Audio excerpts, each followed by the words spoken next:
పార్లమెంట్లో వందే మాతరం బిల్ని పాస్ చేశారు.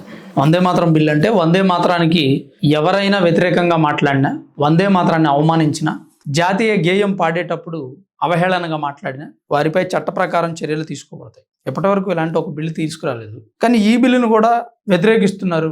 ఈ బిల్లును కూడా స్వార్థంతో తీసుకొచ్చారు, దేశాన్ని హిందుత్వంలోకి మార్చాలనుకుంటున్నారని చాలా మంది అవహేళన చేస్తూ ఉన్నారు. ఇప్పుడు ఫారిన్ కంట్రీస్లో వాళ్ళ దేశం గురించి కాకుండా వేరే దేశం గురించి పొగిడినా, వాళ్ళ దేశం గురించి తక్కువ చేసి మాట్లాడినా వాళ్ళకి విధించే శిక్షలు వేరేలా ఉంటాయి.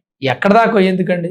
పాకిస్తాన్ దేశం తీసుకోండి, బంగ్లాదేశ్ తీసుకోండి, వాళ్ళు వేరే దేశం వాళ్ళని పొగిడితే ఊరుకుంటారా? తాట తీసేరు, బ్రతకనిస్తారన్న గ్యారంటీ కూడా లేదు. అతిపెద్ద ప్రజాస్వామ్యం మంది, రాజ్యాంగం ప్రకారం నడుస్తుంది, పౌరులందరికీ సమానత్వమైనటువంటి హక్కులు ఉన్నాయి, స్వేచ్ఛ స్వతంత్రాలతో జీవిస్తున్నారు, కష్టపడి సంపాదించుకున్నటువంటి స్వతంత్రం. ఇన్నిటి మధ్య మన దేశంలో లేనిదేంటో తెలుసా? దేశభక్తి. దేశాన్ని గౌరవించడం కొంతమంది వ్యక్తులకు చేత కావట్లేదు. అంటే కొంతమంది వ్యక్తులు అనగానే నువ్వు ఒక వర్గాన్ని టార్గెట్ చేస్తున్నావన్నా, ముస్లిమ్స్ని అంటున్నావు అని అంటారు. కాదు, ముస్లిమ్స్లో కూడా చాలా మంది దేశభక్తులు ఉన్నారు. మతంతో సంబంధం లేదు, దేశభక్తికి మతానికి సంబంధం లేదు. దేశాన్ని గౌరవించే వ్యక్తికి మతానికి సంబంధం లేదు. దేశభక్తి అనేది మన దేశం గురించి సరైన అవగాహన ఉన్నటువంటి వ్యక్తులకు ఉంటుంది. అసలు ఇప్పుడు నా ఇల్లు, నా మతం, నా ఊరు, నా బండి, నా కారు, నా ప్రపంచం, నా రాజకీయం, నేను పాలిటిక్స్ చేస్తా అనే వ్యక్తులకి వన్స్ దేశం గనక లేకపోతే పరిస్థితి ఏంటనేది అర్థం కావట్లేదు. ఇప్పుడు మన దేశంలోకి చాలా మంది అక్రమ వలసదారులు వచ్చేస్తున్నారు. ఎందుకు వచ్చేస్తున్నారు? వాళ్ళ దేశంలో వాళ్ళకి స్థానం లేదు కాబట్టి వచ్చేస్తుంది. మన దగ్గరకు వచ్చాక మనం వాళ్ళని ఎల్లగొడుతున్నాం. ఎందుకని?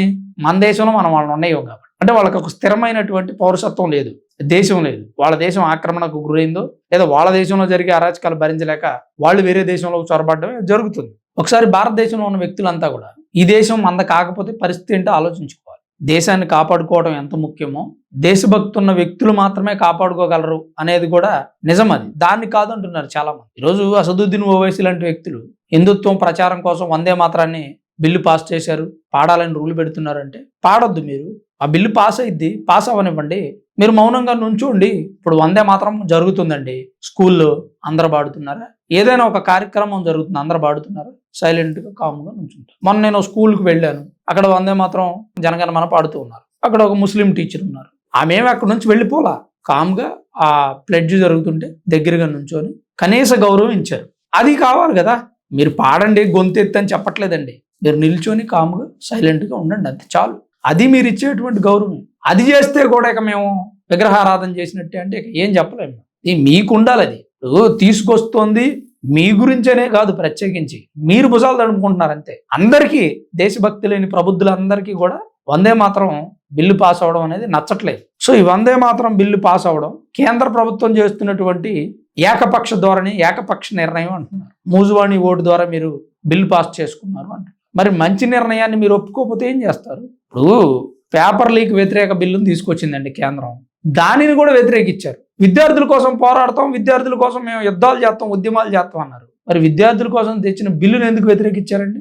మూజువాణి ఓటు ద్వారా ఆ బిల్లు కూడా పాస్ అయింది. మరి మంచి పనులను మీరు అంగీకరించినప్పుడు ఖచ్చితంగా ఏదో రకంగా మంచి కార్యక్రమం జరుగుతూనే ఉంటుంది. మంచి కార్యక్రమమే కదా అది. అదేమి వాళ్ళ స్వార్థం ఉన్న కార్యక్రమం కాదు, వాళ్ళ ఆస్తులు కూడబెట్టుకునే కార్యక్రమం కాదు. మంచి కార్యక్రమాన్ని ఏదోలాగా చేయాలి అనేది వాళ్ళ ఆలోచన. మరి ఈ వందే మాతరం బిల్లు పాస్ అవడం కానీ, పేపర్ లీక్ వ్యతిరేక బిల్లు పాస్ అవడం కానీ, ఈ రెండు అంశాల మీద మీ అభిప్రాయం ఏంటి? మీరేమనుకుంటున్నారు? ఇది ఏకపక్ష ధోరణే? అసలు వందే మాతరం బిల్లు పాస్ అవడం మంచిదేనంటారు దేశానికి? నేను ఎందుకు ఈ ప్రశ్న మిమ్మల్ని అడుగుతున్నానంటే, కొంతమంది వందే మాతరం బిల్లు మీద విపరీతమైనటువంటి నెగిటివ్ కామెంట్స్ చేస్తున్నారు సోషల్ మీడియా మొత్తం నేను చూశాను. ఇంకా పేపర్ లీక్ వ్యతిరేక బిల్లు కూడా వాళ్ళ స్వార్థం కోసం పెట్టుకున్నారని ప్రచారం చేస్తున్నారు. నాకు అసలు అర్థం కాల.